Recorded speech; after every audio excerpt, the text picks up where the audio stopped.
여러분의 모든 죄는 예수 그리스도의 보혈로 깨끗함을 받았으니 죄사함의 확신을 가지시기를 바랍니다. 아멘. 할렐루야. 자, 옆에 있는 분과 손잡고 서로 인사하며 축복하겠습니다. 복음의 능력을 누리시길 바랍니다. 예수님의 십자가의 승리는 당신의 승리입니다.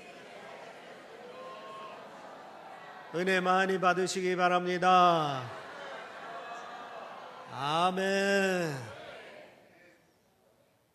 하나님은 여러분을 사랑하십니다. 끝까지 사랑하십니다. 믿으시기를 바랍니다.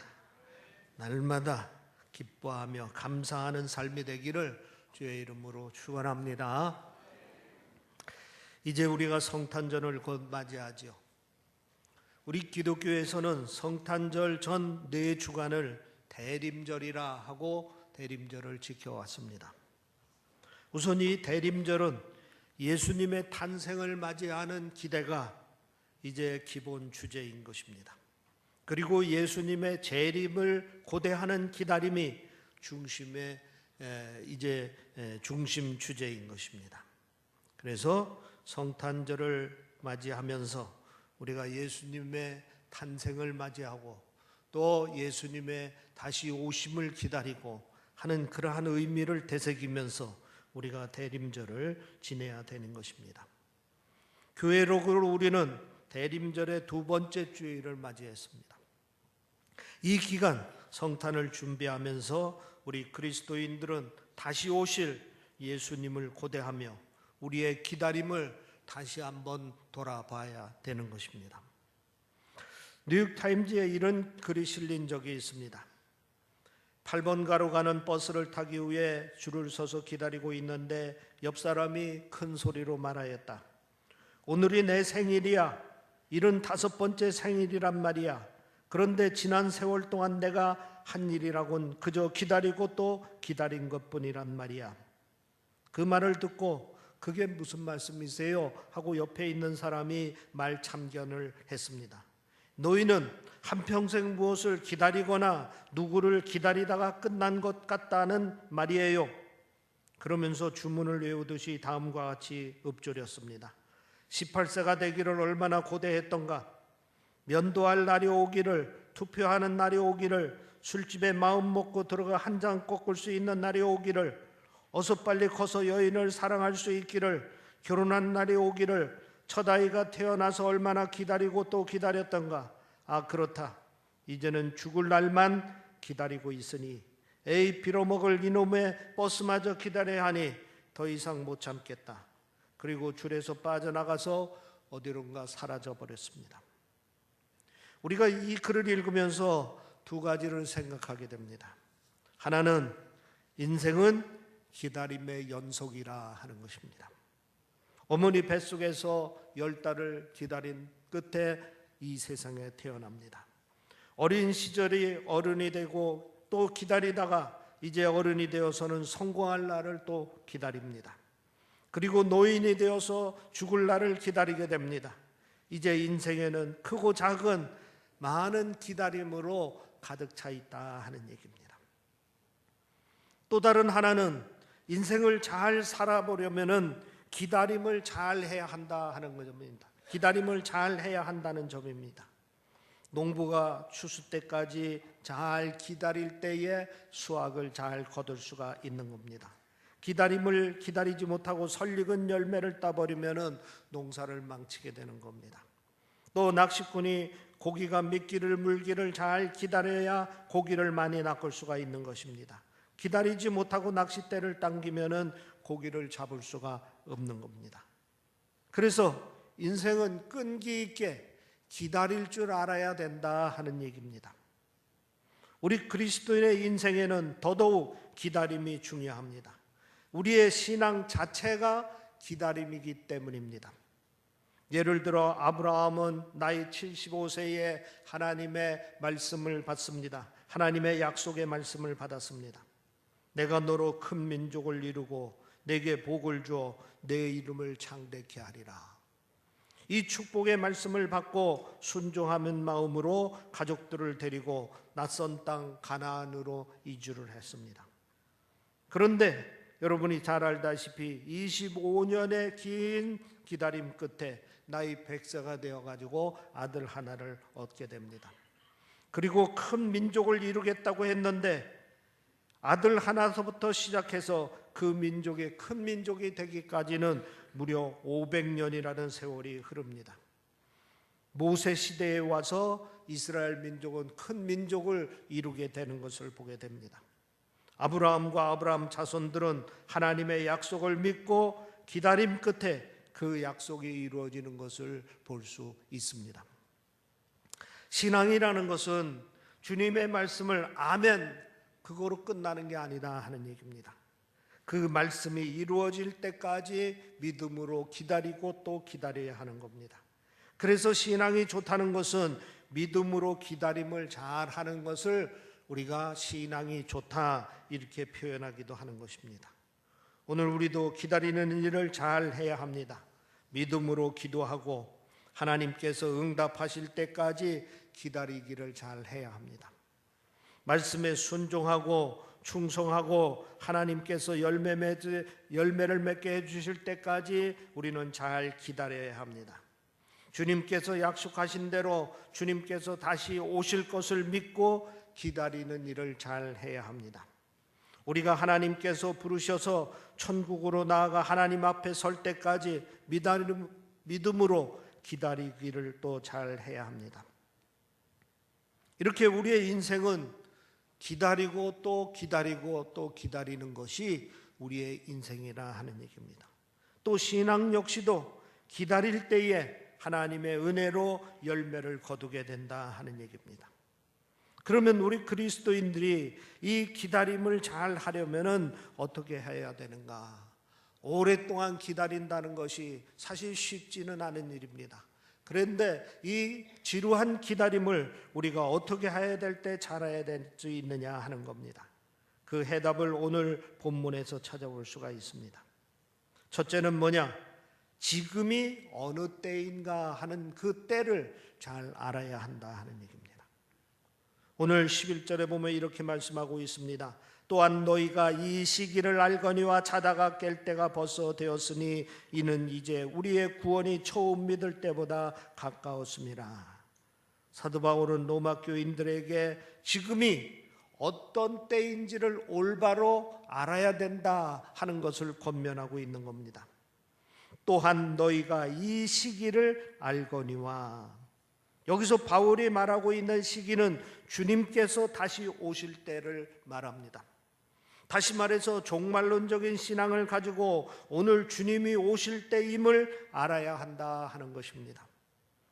그러면 사도 바울이 로마 교인들에게 이 때를 강조한 이유가 무엇입니까?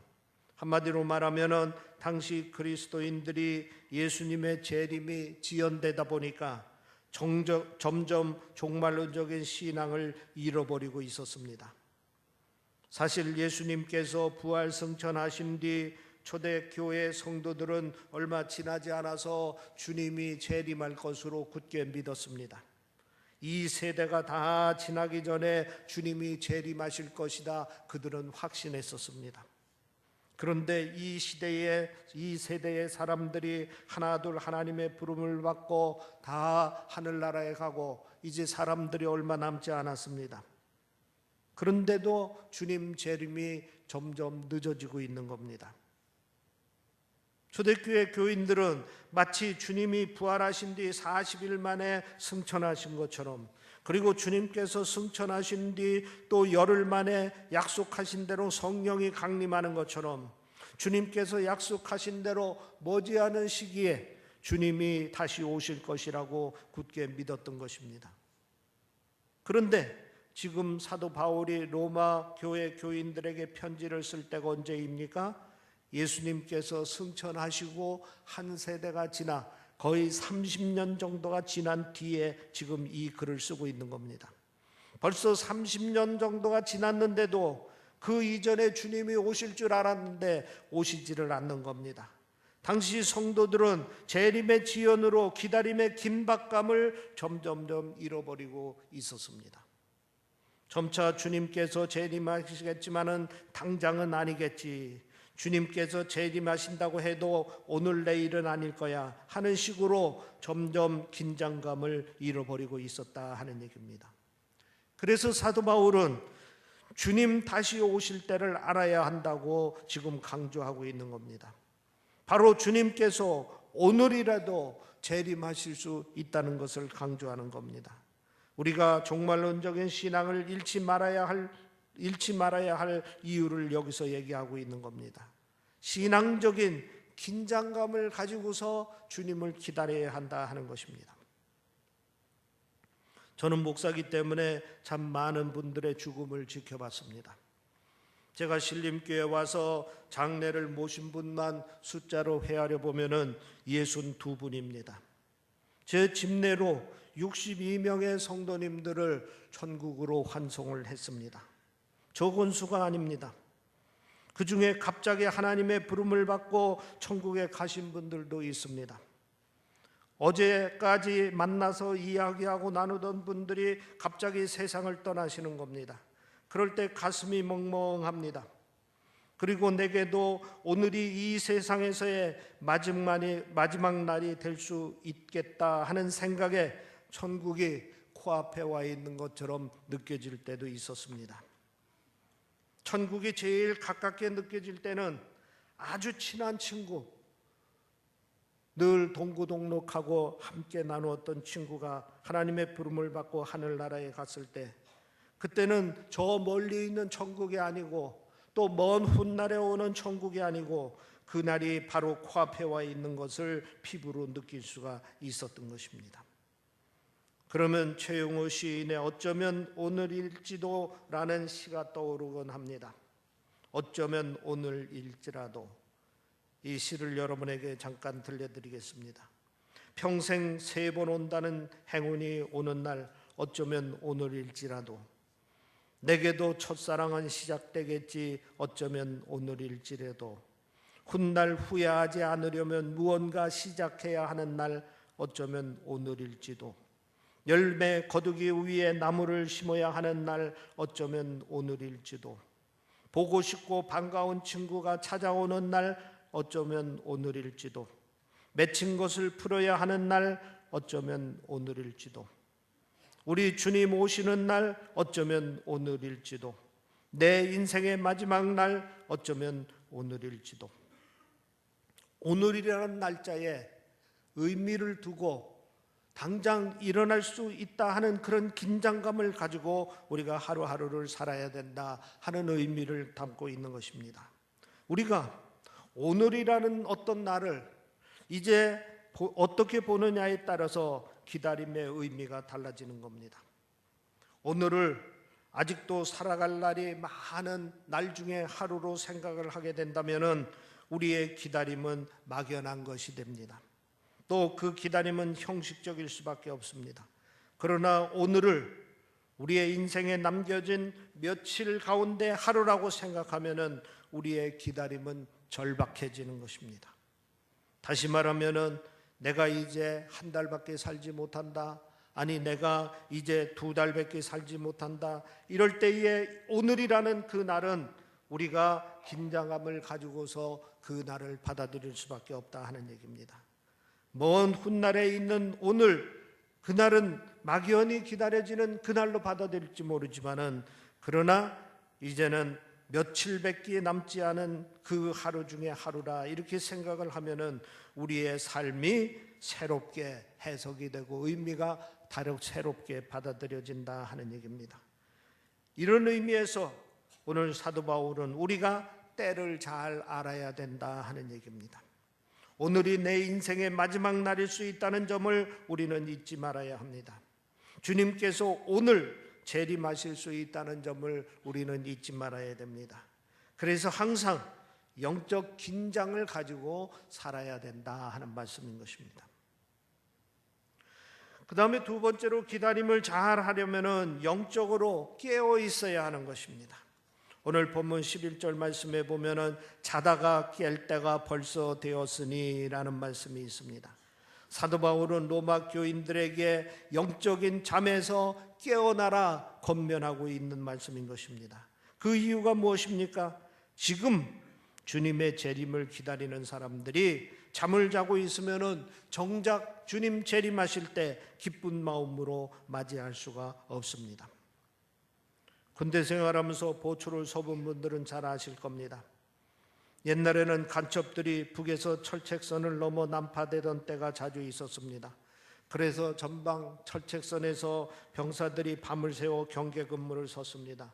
매일 저녁 밤새워 경계 근무를 합니다. 그런데 길고 긴 밤 눈 뜨고 경계에 선다는 것은 쉬운 일이 아닙니다.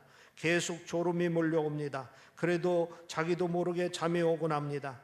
그래서 주변 사관들이 병사들을 졸지 않도록 계속 순찰을 돕니다.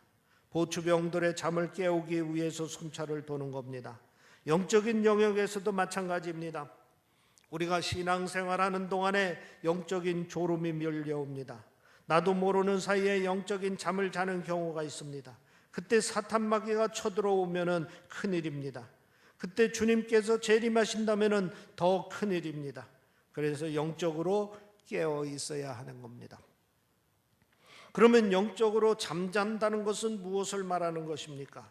성경에서는 두 가지를 말하고 있습니다. 하나는 말씀을 들어야 할 때 말씀을 듣지 않고 조는 것을 말합니다. 사도행전 20장 7절 이하에 보면은 유두고라는 청년 이야기가 나옵니다. 이 청년이 바울의 설교를 듣는데 이제 창에 걸터 앉아서 말씀을 듣다가 졸다가 그 3층에서 떨어져 죽었습니다. 다행히 사도 바울이 기도한 뒤에 다시 살아났습니다. 영적으로 잠을 잔다는 것은 이렇게 말씀을 들을 때 듣지 않는 것을 말합니다. 실제로 많은 우리 그리스도인들이 성경을 덮어놓고 신앙생활합니다. 말씀을 읽지 않고 묵상하지 않습니다. 설교를 경청하지 않습니다. 그래서 하나님께서 내게 말씀하시는 음성에 귀를 기울이지 않습니다. 이것을 영적으로 졸고 있다 이렇게 얘기합니다. 또 다른 하나는 기도해야 될 때 조는 것을 말합니다. 마태복음 26장 36절 이하에 보면은 예수님께서 겟셋마네 동산에 가서 기도를 하십니다. 이때 함께 있던 세 제자 베드로, 야고보, 요한에게 예수님이 특별히 명령을 하십니다. 이곳에서 기도하라 그랬습니다. 3번씩이나 당부했는데도 불구하고 그들은 졸았습니다. 그래서 주님께서 이렇게 깨어 있을 수 없느냐 하고 책망하시기도 했던 것입니다. 영적으로 잠잔다는 것은 이렇게 기도해야 될 때 기도하지 않는 것을 말합니다. 실제로 많은 그리스도인들이 기도를 하지 않으면서 신앙생활합니다. 기도할 시간을 내지 않습니다. 자신만의 기도에 골방이 없습니다. 그래서 하나님께 기도를 드리지 못합니다. 영적으로 졸고 있는 겁니다. 실제로 우리들이 이런 영적인 잠을 자면은 어떤 문제가 생깁니까? 사람이 잠을 잘 때에 자기 주변에서 어떤 일이 일어나는지 잘 모릅니다.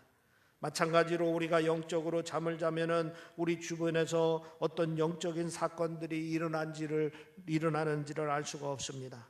주님께서 우리와 함께 하시는 것을 알지 못합니다. 주님께서 우리를 위해서 어떻게 일을 하시는지 알지를 못합니다. 주님께서 우리에게 어떤 경고를 보내는지 알지 못합니다. 그리고 기름을 준비하지 못한 채 갑자기 들이닥친 신랑을 맞았던 어리석은 5 처녀처럼 아무런 준비가 없이 주님을 맞이하게 되는 겁니다. 여러분, 우리가 영적으로 깨어 있어야 하겠습니다. 우리에게 주시는 주님의 말씀을 잘 들어야 합니다. 우리는 쉬지 아니하고 기도해야 됩니다. 그래서 언제 주님이 오시든지 우리는 기쁜 마음으로 주님을 맞이할 수 있는 준비가 돼 있어야 하는 겁니다. 세 번째로 기다림을 잘 하려면은 그리스도인 다움을 지켜야 합니다. 오늘 본문 12절 말씀에 보면은 우리가 어두움의 일을 벗고 빛의 갑옷을 입자 말씀하고 있습니다. 또 14절에 보면 오직 주 예수로 옷을 입고 정욕을 위하여 육신의 일을 도모하자 말씀하고 있습니다. 한마디로 말하면은 그리스도의 재림을 기다리는 사람들은 그리스도인 다움을 지켜야 된다 하는 얘기입니다. 오래전에 오페라 공연 초청장을 선물로 받은 일이 있습니다. 자세히 읽어보니까 드레스 코드를 정장이라고 쓰여 있습니다.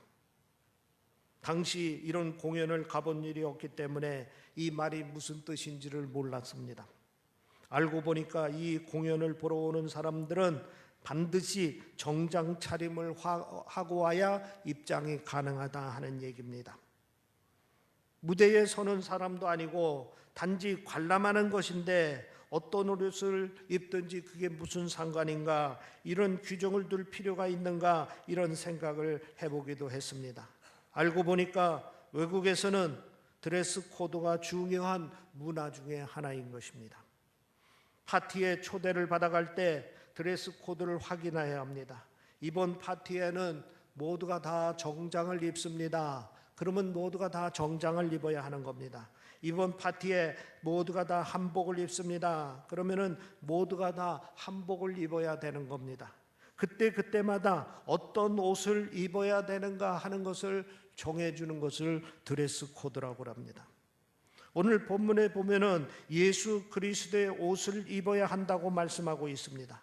주님께서 재림하실 때 주님 앞에 서는 사람들은 모두가 다 예수 그리스도의 옷을 입어야 한다고 말하고 있습니다. 다시 말하면은 영적인 드레스 코드가 빛의 갑옷인 것입니다. 그러면 예수 그리스도의 옷을 입는다는 것은 무엇을 말하는 겁니까? 물론 이 말은 비유입니다. 특별한 파티에 초대받은 사람들이 이제 격식에 맞는 구별된 옷을 입는 것처럼 우리 그리스도인들은 구별된 삶을 살아야 된다 하는 말입니다. 다시 말해서 거룩함을 지키는 삶을 살아야 한다 하는 말입니다. 그러니까 우리 그리스도인들의 드레스 코드는 바로 거룩함입니다. 오늘 13절에 보면 이것을 구체적으로 말하고 있습니다. 낮에와 같이 단정히 행하고 방탕하거나 술 취하지 말며 음란하거나 호색하지 말고 다투거나 시기하지 말고. 한마디로 예수로 옷을 입는다는 것은 방탕하거나 술 취하지 않는 것입니다. 음란하거나 호색하지 아니하는 겁니다. 다투거나 시기하지 않는 삶을 살아야 한다 하는 얘기입니다. 우리 그리스도인들은 주님 앞에 서기 전에 거룩한 모습을 가지고서 이 땅에서 생활해야 된다 하는 얘기입니다. 미국의 복음주의 운동가 프란시스 셰퍼라 하는 사람이 이제 책과 강연을 통하여서 현대 그리스도인들, 특히 젊은 사람들에게 많은 영향을 끼친 적이 있습니다. 말년에 그가 암과 투병을 하면서 힘겹고 고통스러운 삶을 살면데 그는 미국의 젊은이들을 위해서 메시지를 전하기 위하여 대학 캠퍼스를 돌아다니면서 유언과 같은 설교를 했습니다. 그가 전한 메시지의 핵심의 내용은 이렇습니다. 사랑하는 여러분, 행복을 삶의 목표로 삼지 마십시오. 행복을 삶의 목표로 삼지 말라고 부르짖었습니다. 그것은 불신자들도 구할 수 있는 겁니다. 예수 믿지 않는 사람도 행복을 삶의 목표로 갖습니다. 그것은 그리스도인이 추구하는 바가 못 됩니다. 우리 그리스도인들의 문제는 행복을 추구하지만은 거룩함을 추구하지 않는 데 있습니다. 오늘날 우리 그리스도인들의 문제가 바로 이것이라 하는 얘기입니다. 복을 구하고 행복을 추구하지만은 거룩함을 추구하지 않는다 하는 겁니다. 젊은이들이 꿈과 비전을 구하지만은 거룩함을 구하지 않는다 하는 얘기입니다.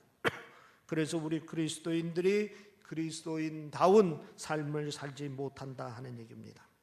우리 그리스도인들이 예수로 옷을 입고 세상의 옷을 입고 예수로 옷을 입지 않고 세상의 옷을 입고 사는 것입니다. 드레스 코드가 맞지 않는 겁니다. 여러분, 우리가 세상의 옷을 벗고 예수의 옷을 입어야 될 줄 믿습니다. 거룩함을 추구하면서 살아야 합니다. 이것은 주님을 기다리는 우리가 결코 잊어서는 안 될 일 중에 하나인 것입니다. 이제 결론지어서 말씀을 드립니다. 대림절을 맞이해서 아기 예수를 기다리며 또는 종말론전 신앙으로 주님 재림을 기다리며 우리 자신들의 모습을 새롭게 하는 은혜가 있기를 바랍니다. 주님께서 다시 오신다고 약속하셨습니다. 그날이 오늘일 수도 있고 내일일 수도 있습니다. 주님의 오심은 먼 훗날, 아주 먼 훗날 오시는 것이 아닙니다. 오늘일 수도 있고 내일일 수도 있습니다. 우리는 이런 영적 긴장감을 가지고서 그 약속을 기다려야 합니다. 또 영적으로 깨어서 기다려야 되는 것입니다. 또 그리고 거룩함을 추구하는 삶을 살면서 기다려야 하는 것입니다. 이 대림절 기간 우리의 신앙이 아기 예수의 탄생뿐만이 아니라 주님의 재림을 기다리면서 다시 한번 우리의 삶을 새로워지는 은혜가 있기를 주의 이름으로 축원합니다. 기도하겠습니다. 아멘. 할렐루야. 아버지